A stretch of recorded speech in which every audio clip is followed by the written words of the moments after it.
Wonderful. All right. Well, thank you so much for joining me. I believe that the info that is going to come through and that I'll be sharing with you is going to be both heartwarming and eye-opening um, to you. And I'm really, really excited about that. My name is Loraine Van Tuyl. For those of you who don't know me, I am a clinical psychologist at Summit Center.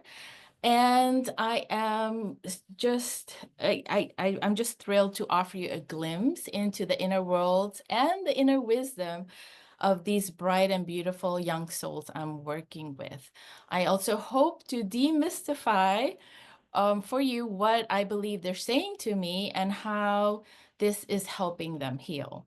My aim is also to help you become more conscious parents and to shine light on some very common and relatable autopilot tendencies that we have as parents and how this might get in the way, and also what some better alternatives might be. So hope technology is working with us. Hope my slides are working. I've tested this and they tend to get a little stuck. So here we are encountering that same problem. Somebody told me it's Mercury retrograde and Zoom is having issues, and now my slides are not. This is funny. Okay, Don't worry, Lorraine, we'll get it. we'll get it. Yes, we'll That get it. Just take your time. what I'm gonna do I is think your cursor is in Zoom right now, and you need to get it started in. you're seeing my slide, I right? see your first slide, Yes, and then from there on, and I see your okay. cursor moving around. Yes, but it's not okay. There There you we go. go. I don't know what I pressed, something way on the bottom, but all right, we're gonna keep trying that. So before I dive into this subject matter, I do want to give you a little bit of info on my background, just the relevant highlights, because I think it will really help you understand where I'm coming from. My education from grade school all the way to grad school, I would say was pretty conventional, traditional. I think, though, what was always lacking and what I was always longing for was this deeper meaning. I was particularly drawn to healing and I would say this intuitive understanding of what a transformational journey looked like. I had a natural knack for story. Later, I understood that what I was really interested in was not just the things I was good at, math, pattern detection, visual spatial processing, all of that will come into play and are quite handy for the work that I'm doing now. But back then, I really wanted to apply that to the less black and white world, the concrete world, and I wanted it to apply more to human transformation. So, the pain points that I had and what I did to complement my education, which was to seek out more experiential training, even though I did my research, I did additional training in existential psychology. I just felt it was not going into these nuanced places, this emotional depth, this spiritual meaning. I was that kind of kid and adolescent that had all these quotes, on their binder, Martin Luther King and Gandhi, Buddha, you name it. And I was looking for these nuggets of truth that I could feel were shifting me. And as a result of that, the research I was doing, the training I was doing, I also ended up writing a memoir, Amazon Wisdom Keeper and Soul Authority, to explain some of the clashes or some of the ways in which traditional psychology was trumping that a bit, but also wanted to find out how these two bodies of knowledge and wisdom could actually work together. So as I wrote these books and did this deeper excavation, in my childhood, I realized that many of the things that I knew I was writing about, I already knew as a child or was in tune of. I was highly sensitive, creative, this out of the box thinker, very strong-willed, intense, and on a mission. You probably may recognize some of these traits in your kids. And I love playing intuitive charades. So my intention also in doing this presentation with you is to give you a taste of that.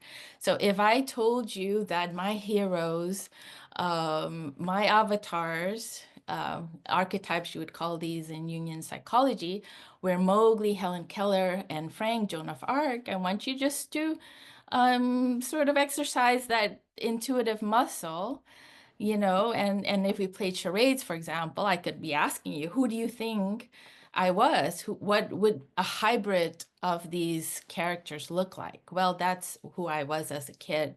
I thought it was Mowgli. The book is called, my memoir is called Amazon Wisdom Keeper because I grew up on the edges of the Amazon rainforest. It was not my lineage, these wisdom traditions and indigenous peoples, but I was very drawn to it. I felt that nature was much safer, much more protected, sheltered than the world out there, so to speak. Helen Keller, Joan of Arc, sort of hearing these voices, knowing that I could understand things that I lived with. For example, Helen Keller and water, even though I did not have the words to explain them.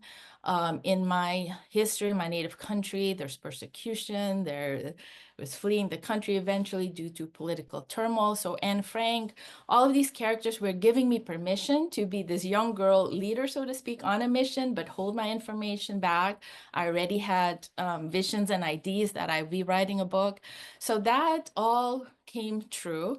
And as a kid, I also often thought of ways to communicate to adults what I was going through, but did not have the words. So as you can imagine, it gives me much delight to serve kind of as that bridge, as that translator for the kids I work with today, and have tested it many times to see if my experiences are that generalizable. And of course, I don't know to what extent they are, but I will share what makes a child more prone to benefit and be drawn to the work and the methods and approaches that I'm using.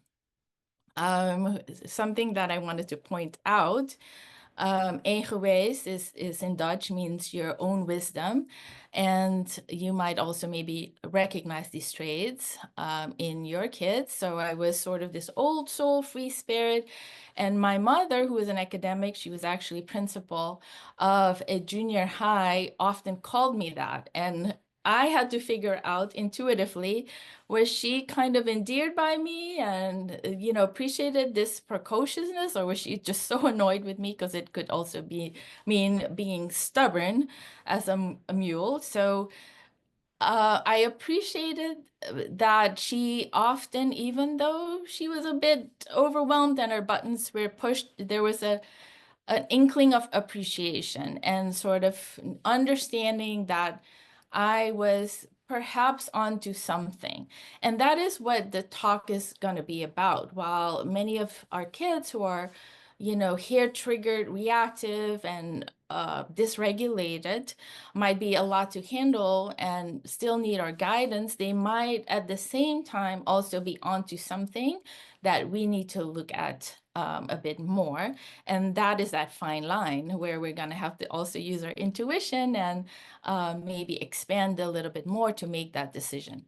Lastly, I wanted to say that I have two adult children now, young adults. I'm both a parent and a therapist, and you'll see we'll do a lot of perspective switching. There's part of me that is also looking at things as the child.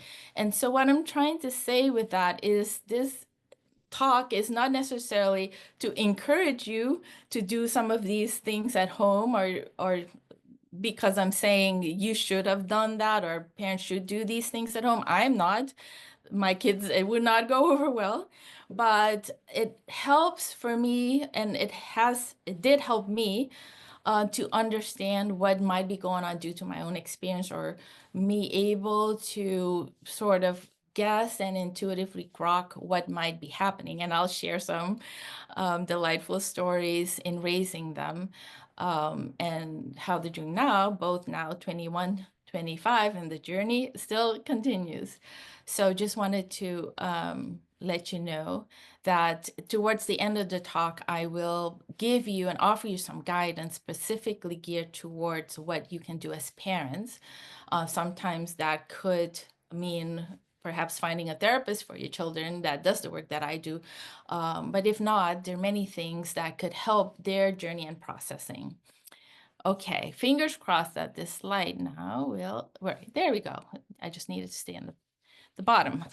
Okay, so I also wanted to make sure we are on the same page in terms of what we mean, or what I mean, with presence. So I'm just going to give you a moment to take in this slide. And if I find my chat box, where would that be? Oh, there. This is the fun activity that I hope to have with you guys. Okay. Yeah, it's working. Okay, so my question is, as you looked at that slide, I would love to know who focused primarily sort of on the words of what the power of presence entails, or what I try to convey here, and who focused primarily on the pictures. So just type in words or pictures. Words or pictures, or maybe both. Okay, we have words so far, words so far. Well, two words. They're beautiful words. Pictures, pictures first, then the words. Okay. The reason why I asked this is, okay, kids especially, even though they are quite precocious, and sometimes the parents tell me they read things and understand words I don't even understand, yet they're really tuned into not just the pictures, right, where you see these kids having fun and being happy and complimenting what the words say, but on purpose, I also, I don't know if some notice that glowing heart. That's what they're most keyed into. And so the power of presence, yes, we conceptually understand it. I'm present with the kids, we're celebrating them. But now you'll understand how nuanced many of our kids think, because this could be collapsed and it could be quite tricky, because it's not really clear if, let's say, this is the situation and we're looking at our kids, and I've been there, and we're celebrating them. If we're offering that presence, if they're offering that presence, and it, sort of activates ours and we're basking in it together, if the presence is truly unconditional presence, or if it's pride or just sort of gratitude or something in reward or in response, in reactivity to them behaving, right? So your kids quickly figured all this out. Which one is it? And you might be thinking it's presence, and they're thinking you're trying to condition and shape them, and I don't like that. And I'm actually hurt. Okay, so let's look at the next slide. So this one you may have seen in the ad. I hope this is not in your way. I'm seeing this bar here. I don't think it is. Okay. So why is staying with our kids and their needs so challenging as a parent? Right? So you might be sort of in your head, and I can identify with all the players here. So as a parent, you're like, we're trying to get things going. I've made so many sacrifices. All these other kids depend on you. I'm the only one here. We need to get to school, on and on and on, right? So we're trying to meet their needs in a logical way and get out of the door, get shoes on, get homework done, and all that. I've been that kid where my mom would be asking me, what is the problem? Maybe in a frustrated way, because who knows? I was supposed to set the table, but instead I was underneath the bed reading a book and completely lost in time. And I would be upset because I'm like, that is the problem. Or I could be going to school or see parents and kids interacting and the whole world interacting, and I'd be upset and crying, not having any way of expressing what the problem is. And my mother would respond, well, if you don't have a reason to be upset, I'll give you one, which just on top of that piled more and more of what I thought the problem is. So if now I had to articulate what the problem is, I would probably say something to the effect that that wasn't presence at all. Why is your presence not able to endure the fact that I'm upset and crying, or that you don't know the answer? Why is an answer related to presence? That is not presence, right? So I would see it as you're being reactive. You want me to be present. You would want me to be able to stay grounded when things don't go my way, but you're not role modeling the same thing to me, so I don't trust you. Things like that, even though I've been that parent too. So it's not about that, but I'm just saying, right? My own kids challenged me in all the ways, in places where I wasn't able to hold together. It's much able to hold it together and do all that for a kid that's not your own within an hour frame. So don't beat yourself up if you're not able to. But I'm just trying to say that's what they're reacting to. And what to do instead is to really get in tune with how we're holding our presence, not just for them, but even for us. Are we so shaped and conditioned that we're not even able to be unconditionally supportive and telling ourselves, hey, we're doing the best we can, or this is not going well? As you saw Mercury retrograde and Elizabeth, this we tested everything was working beautiful. And then a quarter to 12, then we're hearing Zoom is down, all that, right? That is the test. Are you able to hold your presence and just flow with it, even though there's, all these plans that you have? And sometimes it's just that little buffer that is all that's needed. Sometimes more is needed. But we need to be very aware of our agenda. And if we're trying to impose something that is not congruent with our kids' needs, limitations, things like that. Okay, let's go on to the next slide. All right. There's some place I'm supposed, there we go. Secret place you're supposed to click. Okay, I'm gonna get this bar out of the way.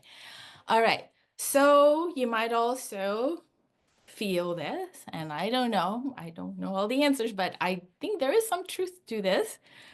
They are so good at pushing our buttons. Why? I'm practicing, I'm doing so many things, trying to keep my cool.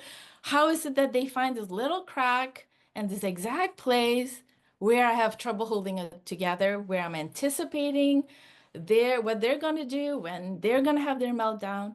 And this is exactly what I have the hardest thing with. I don't know if it's a larger design, maybe it is, but what our kids end up doing with their individual troubles, and maybe it is also how we perceive it, right? They're able to take us to the remnants of our emotional past and evoke deeply unconscious feelings. So it could be the same thing, kid acting up, but for us, for one person, it evokes powerlessness. For another, it's maybe anger. For another one, it's like worry. So it gets us exactly where we haven't fully processed some of our hurts and whatever may have happened, where we're kind of trying to condition ourselves still to mold. They're testing that, or they're trying to break that often open for us. So unless we consciously integrate these unintegrated aspects of our childhood, they repeatedly reincarnate themselves in our present. And before we know it, and despite our best intentions, we find ourselves recreating the dynamics of our childhood. So I'll just share one interesting story. My son is now 25. Hard to believe that he's in graduate school overseas, because when he was only 6, that was the biggest battle of all, right? Just writing of just few sentences, kind of in the previous slide, all the different fighting. And as a parent, of course, your mind spirals and you're thinking, oh my gosh, this kid is never going to do school. He's going to be a dropout. He's going to go to the ends of the earth. And and actually what to do, as the parent, when you're not sort of forcing them to do some of these things and sort of going with it and making more space.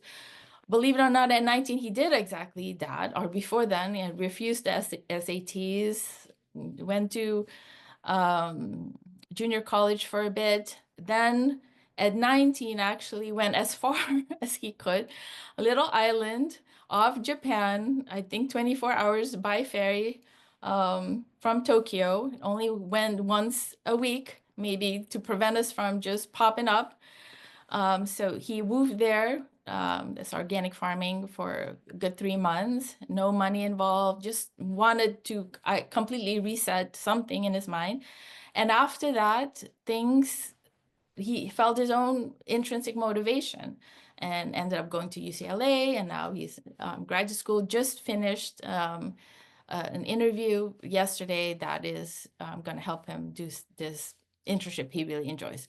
Anyway, right? When you're young or your kids are young and you're in that moment, your mind goes to all these places, what possibly could happen. And it's really staying grounded with them step by step. And maybe some of these things will sort of happen, but it will play out completely differently if we support them and also guide. And I'll talk about how to guide them when they do things that are more dangerous rather than unconventional.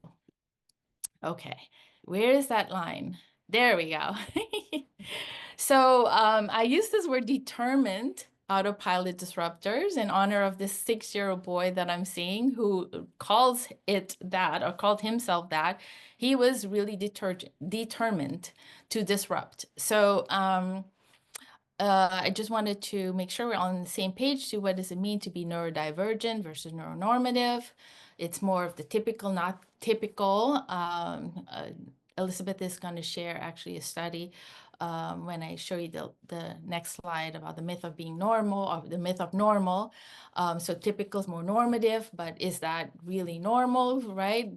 That's the toss up or normal meaning better, healthier. We're just talking what's the normal curve, but that really does not mean anything in terms of what's healthier, more aligned, or better for us. There are twice exceptional kids. What that means, they may be autistic, have high IQ scores, giftedness sort of in some areas, but ADHD, dyslexia, some other combination of strengths are challenges, and sometimes very asynchronous, even in terms of academic and IQ scores in terms of reading or comprehension or processing math. And so that can cause a lot of confusion also for them and disruption internally and then externally in the family.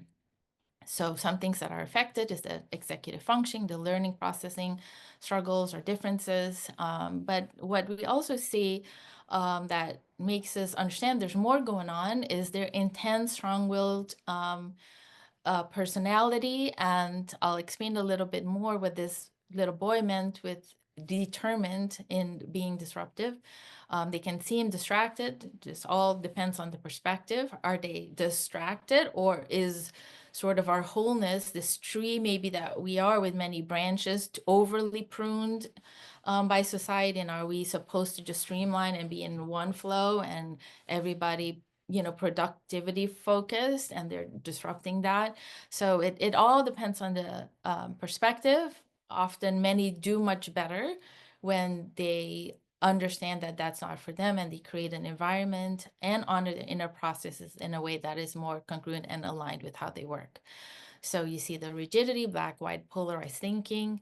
I have so many funny stories, but my own black and white thinking, or sometimes, you can even call it my God complex that you see in many of these kids where they're so sure of what's right or wrong. Within a moment's notice, being exposed to some deep ancient wisdom, I think I was 8 or 9, shifted that completely. I instantly got the yin yang symbol, and from then on, that sort of aspect of of my problem, so to speak, was fixed. And I've seen that with my kids, also doing sand trays and being invited to sort of test that out, and I'll share that if we get to when we get to the sand trace. So what I wanted to say is, when we're going to be now looking at some of these entries and what we're seeing, you're going to be sort of what one of my kids called a detective.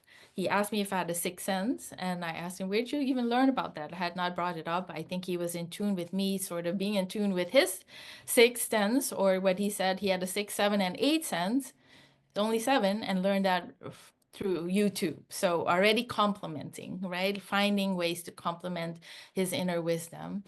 And so I'm going to invite you to open up your six, seven, eight senses and see what they're trying to say. And what I notice, really calming them down and helping them heal by giving them that space and interpreting it right, because they seem to be responding in a very favorable way to that. So yes, the question is, are they epicenter of chaos or on a mission for greater coherence and alignment? And or could they be both, right? They're on a mission, but they're still chaotic and young and clumsy, so they need our guidance. But for us to guide them in all these spaces, we need to do some of that excavation ourselves. Okay, so let's I just wanted to share this. And Elizabeth, if you could share this story, I'm sorry, this research, I think it's on mystory.com, about how schools, the research they've done with kids from 3 to 5, and tracking them in this longitudinal study, how their creativity and their neurodivergence diminishes as they get older. I think it started at 98% by 10 years old. I think it was 30% by 15 years old. I think it was 12. And the lead researcher said in a TED Talk, then they just gave up. They were so discouraged. But they've done many, many tests on millions of people, and have found only 2% to be sort of in this genius creative zone, and explain that as our schooling being very, very neuroconvergent. So I see all of us as maybe naturally, innately being more neurodivergent, but so used to all the slow sort of conditioning. And what that looks like, he said, is when adults now, for example, try to find 24 ways or 25 ways to improve a fork, or use an umbrella, or whatever the tests were, questions were, we tend to go and brainstorm divergently. But then there's a part of us that puts the brakes on simultaneously, like, oh, that's stupid, that's a stupid idea, that people have done that before, that's not going to fly, oh, that's not going to work, right? So we do this thing prematurely before all the answers are out. So these kids, and myself included, if you're very headstrong or very connected to that presence, that creative source, I remember at 8 or 9, with my mom being the academic and really butting heads with me, I remember saying, I'd rather die than not live this way. And not that I was suicidal, but I was really, really adamant and fierce to have her understand, how can I live this way, what you're trying to do? And she then really let go of whatever she was doing. I was too young to know, but I just could feel the spaciousness. Especially these kids, most of us are inner children, we're perhaps wounded in these ways, but we lost touch with it, right? And these kids are just like refusing to do that to them, or have that be done to themselves. So it's not just what happens at home, but everywhere. They're sensing sort of this encroaching. Okay, so what you're seeing is this joy and this sort of relief when they come into my office, and they kind of just sense this more spaciousness. I use the house to represent the body and the self. It's often used in projective measures, in therapy, working with kids, house person, tree, for example. But I use it because also when we read the little excerpt on the power of presence, I like the phrase that they use where we feel at home, right, in our bodies, in our house. So I just, using my little visual spatial like gifts and how I think I experienced, growing up, when it was too focused on a certain streamlined sort of productivity way of being. This is what it looks like. And I have sort of tested or just waited to see what the kids would show me. And I think this is very similar. It makes a lot of sense. It often makes like instant intuitive sense to them, in terms of why they're short circuiting, having meltdowns, having a problem. Okay, so if you now think of your house, I'm just going to explain this a little bit. Where you see that little light bulb here and the brain, think of this as the wiring, the electrical wiring, so to speak. This is the pipes, the water, emotions. This is the energy, brain power. So they sort of see this or experience this, and what the neurotypical world tends to do is more focus on sort of the mainstream in the house, sort of the kitchen, bedroom, bath, all the things, right? To get ourselves ready to sort of day in, day out, do our ritual, get out of the door, and this unidimensional focus and flow that's really focused on productivity. And first you problem solve, you produce, then you get to be present, right? And relax, play, go on vacation, and maybe do this healing, occupy more rooms. So what these represent, often the ceiling is associated with sort of this expansion, maybe sort of going a little bit out there in terms of spiritual or mysterious sort of contemplations. Often that's sort of shut down. Who has time for that till maybe go on a yoga retreat or something? You don't do that sort of thing. The basement is maybe, you could think of the past, ancestral stuff, patterns, our own past, things we haven't fully digested.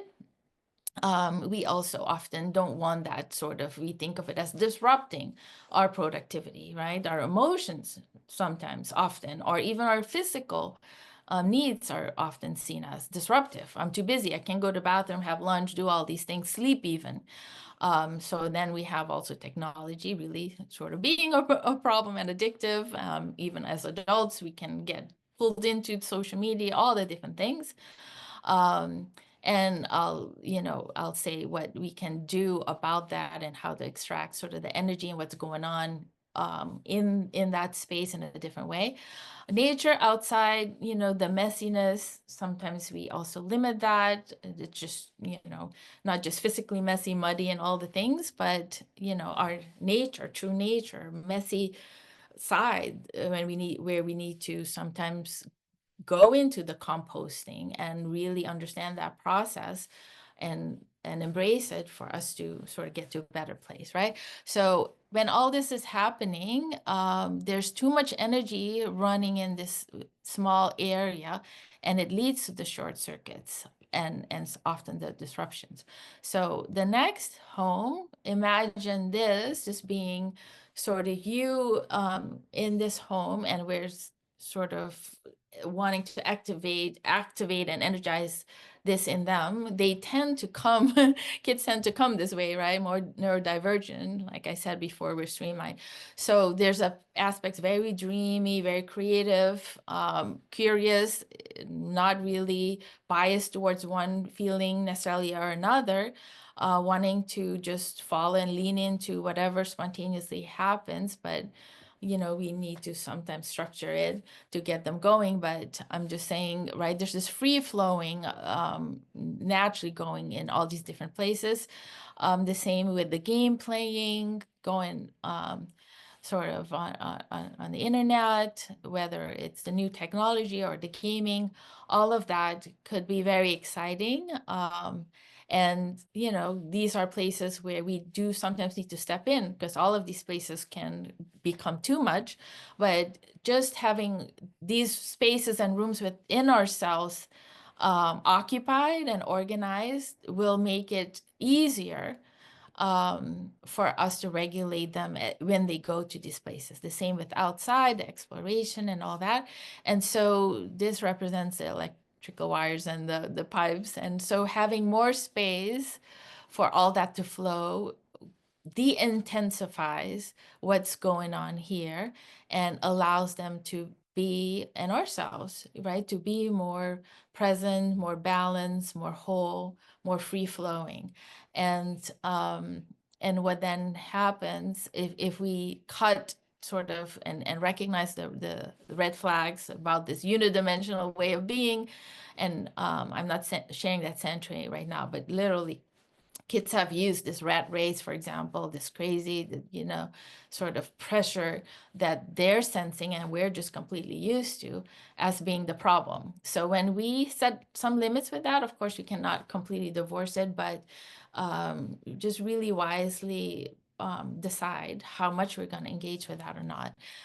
That really is helpful. Okay, so I wanted to just share some of these entries, and I'm looking at the time. We did have a little bit of later start, but I'm gonna go over these and make these available. These slides are available, so I'm not gonna read every single word and thing so that we get to look at some of these entries. But what themes, which I've seen across the board, at least 95% of them, not every kid likes to play in the sand and get themselves dirty, but most are very, very drawn to it.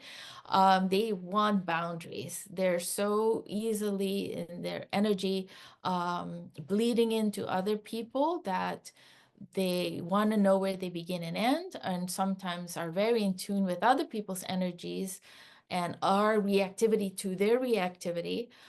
So wanting boundaries with that so that they have some time, space, opportunity to process, even if they don't have all the words. Water, and these are motifs and tray miniatures. Mind you that I have more than 1,000. I have 13 trays, drawers, and I have an average of 100 little miniatures. So for them to continuously sort of pick this series of them tells us something. And even if they seem like, oh my gosh, they're bouncing all over the place, how, like it seemed like they would create chaos, they really ground and they get very selective and they seem very intentional in telling me these things. So water is this healing. They show their resilience, these hidden treasures are often, and it could be all kinds of things that they're hiding, often treasures and beautiful, powerful symbols and things, but sometimes it's also negative things that they're dealing with that is sort of in that basement. The solitary avatars, they're powerful avatars, meaning they're guiding sort of forces. And these are often also buried or isolated. They might be having some trouble connecting to these, even if they have friends and family and everybody supporting them. These are these deeper, vulnerable parts of themselves that they seem very delighted and happy to show me. Similar to how I had my avatars. And when I see these, I understand much more about who they are and what they're about in terms of maybe their soul mission or the overarching sort of dilemmas and things like that.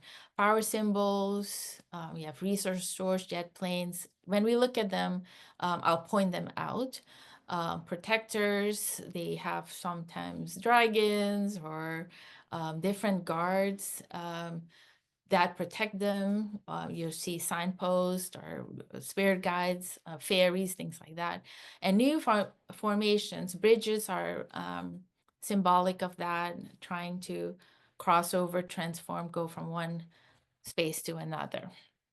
Okay, so let's look at this. I have 4 of them that I'm going to show for kiddos. Let's start with this one.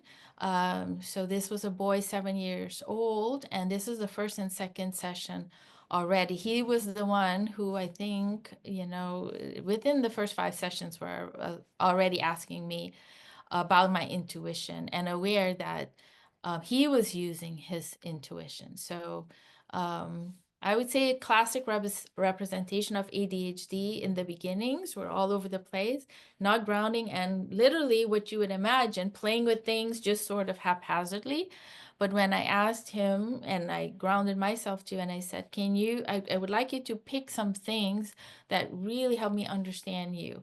Then he became much more grounded and went slower and picked this. So, um, I'm just going to highlight a few things because there's so much, that is shown here. But what I gathered here with these fighter jets and all these stores and everything was all this power that's contained. Other boys, for example, would have a runway of them, or we would do Blue Angels fighting all in the air and doing all kinds of things. So this intuitive told me he has a lot of power that's contained, and his avatar, he picked this king, and there's the king of a hill. He made this big hill. He's very strong. These abs. He's very physical and talented in that. So I acknowledged for him like how hard it must be to contain all this power. And that was what was happening. He was getting in trouble at school all the time for his limbs and arms and feet, like getting into people and things that he shouldn't be getting into. And um, what I helped him to clear with that is the shame or confusion that he may have felt about something that felt so natural, because he wasn't aggressively fighting, he was kind of play fighting, having fun. When he played with the dragons here and the dinosaurs, he picked all the ones with wings. I know it's hard to see on this rug. Um, with these patterns, but he picked 6 of them and he put them in this little cage. And I, mentioned to him how sad that seemed. They're designed to fly and things like that. So he released them. But I think it gave him just some validation that he wasn't a bad person for having so much energy. What I also helped him with was he liked martial arts a lot and did quite good. I helped him to understand that the top masters in martial arts actually were very quiet and still because they had so much power to contain, or that they wanted to contain, not to hurt their opponents. So I think that really shifted something. His dad and mom reported that he seemed to have matured, and something shifted. He was also much calmer at home. He was getting more checks almost consistently at school instead of all the X's. So lastly, I just wanted to share this buried treasure. Here you see all the boundaries, but there's lots of little animals he could have chosen. He picked the very vulnerable balloon animals. To me, that showed his sensitivity and how hard that is to reveal. He revealed also more about the normal sibling rivalry, which we think is no big deal for him. Little sister stealing the show all the time. It's just devastating. So making some accommodations in environment, not necessarily changing things hugely, but in terms of the emotional attunement and maybe having each parent be with each kid when they're all together, they really did start to see how things shifted when the family came together, sisters in the picture, and that sort of thing.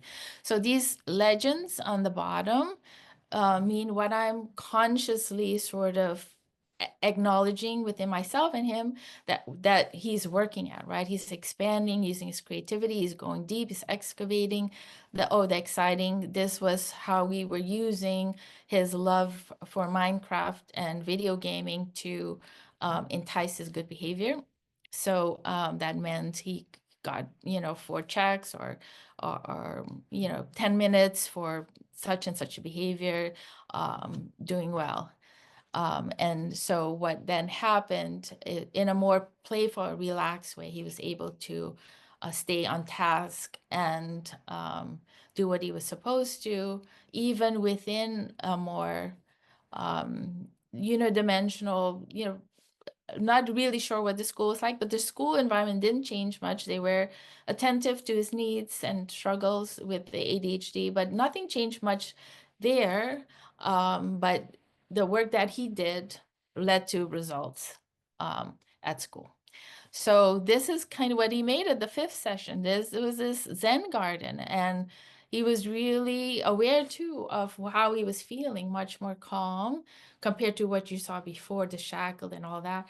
And the game that he created was hiding all these treasures. Uh, I really hope you guys are not blocked by this bar. All these treasures in the sand, and the game was very ritualistic. I needed to find them and excavate them, which I did. And it was sort of celebrating his inner treasures, inner wisdom. He picked them intentionally somewhere, Buddha heads and wisdom figures and all the different meanings they had for him. So, that's my little 7-year boy. I want to go to this little girl that I've been working with just for a few sessions, and she's really struggling with separation anxiety, even though that wasn't happening before. So if you look at this beautiful tray that she made, it's quite remarkable at 6 for her to have so many specific social groups where you see the babies enjoying and all being very well taken care of. So for a 6-year-old, that's a lot of learning, social learning, right? The babies are getting cared for in this way, then these are kids her age and they're going to the store. These were some teens. And then in the next slides, you'll see mom and dad doing solitary activities. So she's well aware of what social development looks like, and yet was having the separation anxiety leaving the family. So it's not about like, oh, she's feeling insecure or all of that, even though it was a little, bit of missing and fear. But I think what it was more, it reminds me of what my sensitive 2-year my daughter went through when she was only 2. She was very aware of the higher demands and expectations of this transition. She was like saying, I can tell you guys are treating me differently. You used to pick me up more, all the babying, right? She was so aware of the babying diminishing. And so with this little caterpillar and the dog pairs looking, there's lots of pairs of here you see mama baby pairs, and I think there's a horse pair here, or a baby. All these pairs are watching her, and she's very aware of that strong bond. But they're watching this caterpillar going over the bridge and becoming, I would think, this butterfly here represents that.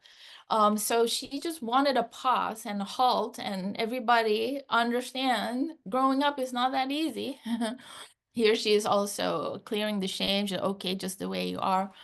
And so in the celebration, I think, and slowing things down, I think it's becoming easier for her to do the separation. So anyway, with my daughter, even though I'm not the therapist, but I understand what she was doing, I regressed. So it feels like 3 steps forward, 2 steps back often. But I ended up babying and carrying her, all the things. Still, she's like, no, I'm not a baby. And wanting to do the big girl things, right? So sometimes our development is like that, a little erratic.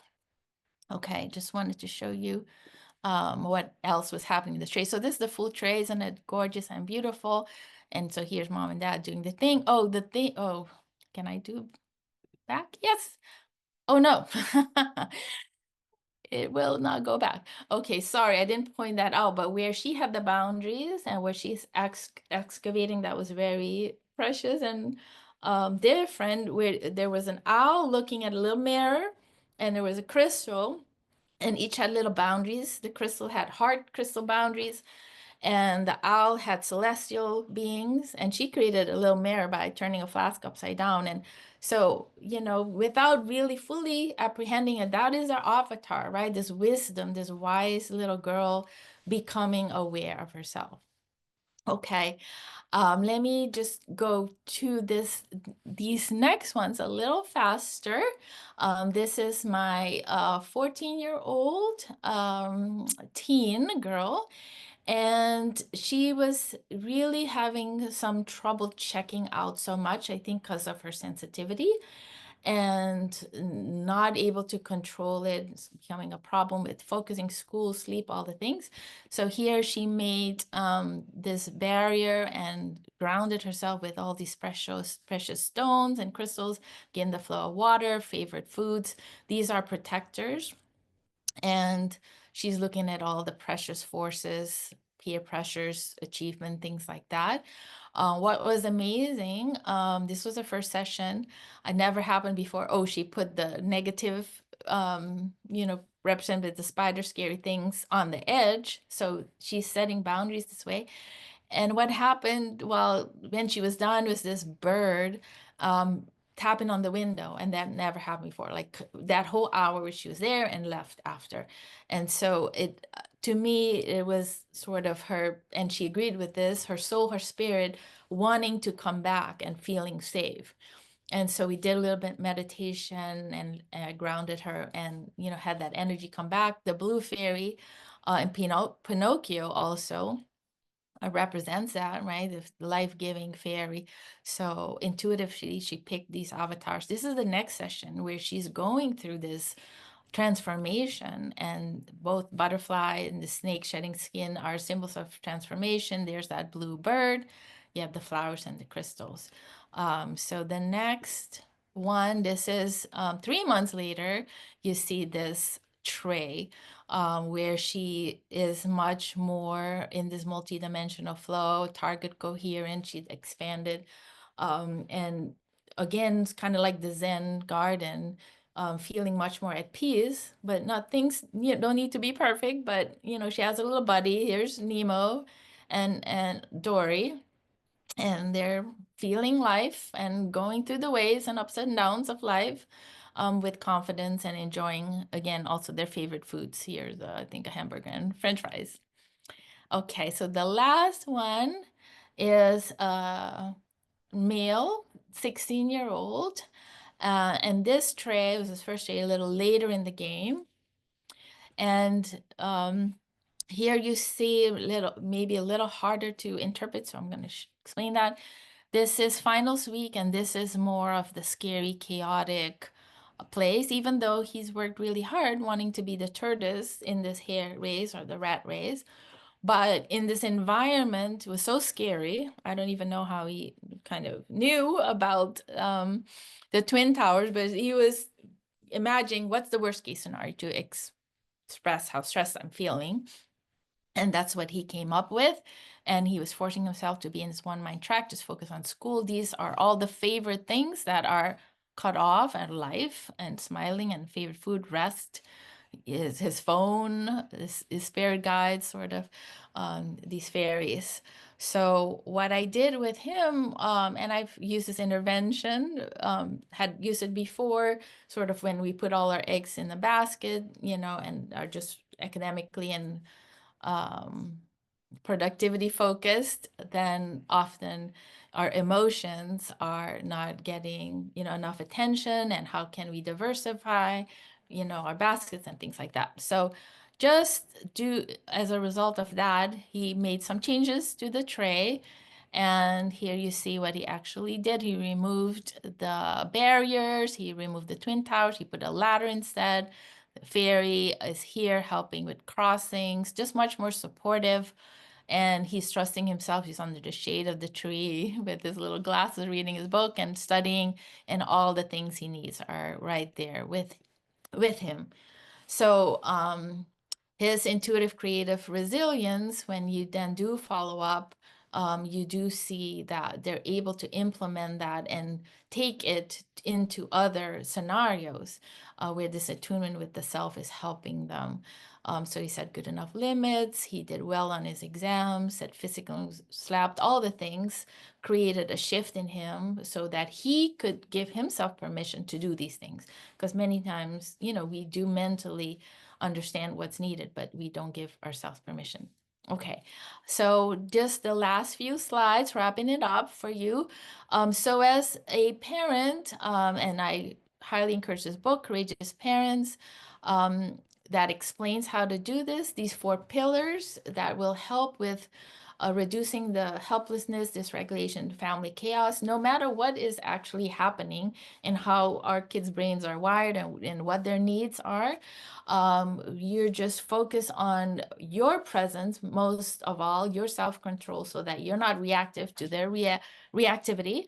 And then create structures that, from experience are congruent and more aligned with what helps them. Also use all the support, instead of letting secrecy, shame, and all the things get in the way. So this is an diagram I came up with, this authentic presence, this truth, wellness, all of that we're aiming.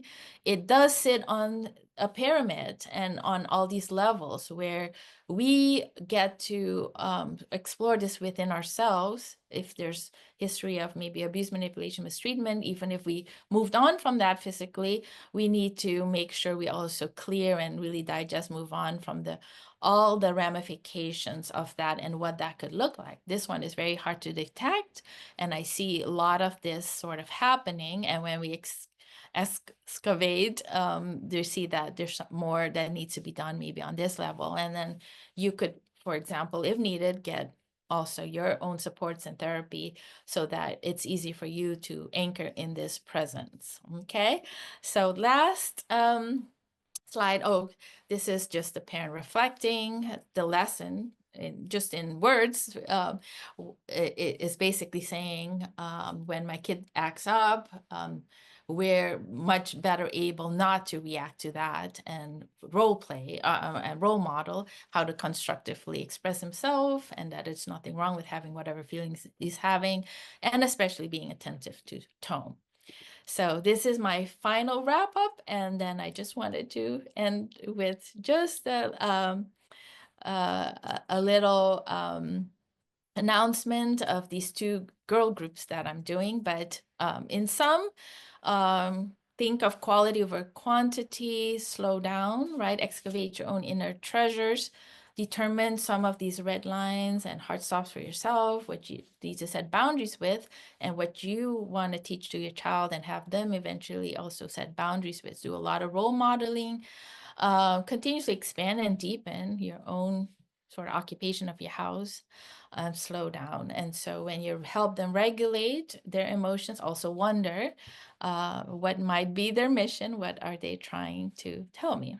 Okay, so I'll get to the Q&A, but just quickly want to plug for this. I am starting Smart and Savvy skills and support group for female identified teens. It's not going to be till July, but there is a early bird sign up and a reduced fee. So you can just sign up directly. Elizabeth is going to share the link also in the chat. But if you do want to meet with me for half an hour for an intake consult to see if it's the right fit for you, just call the center, and you are welcome to do that as well. Okay, well, we'll call it a wrap. I know it was lunch break and we don't want to keep you much longer. So thank you so much. I hope it was helpful and informative. Oh, thank you, Lavisa. Thank you so much. I appreciate all the information. I hope it all helped you in slowing down, becoming more aware, catching some of these autopilot tendencies, and aligning your values with what you actually want to role model, teach your kids, have them be like sort of walking that talk. All right, we'll call it a wrap then.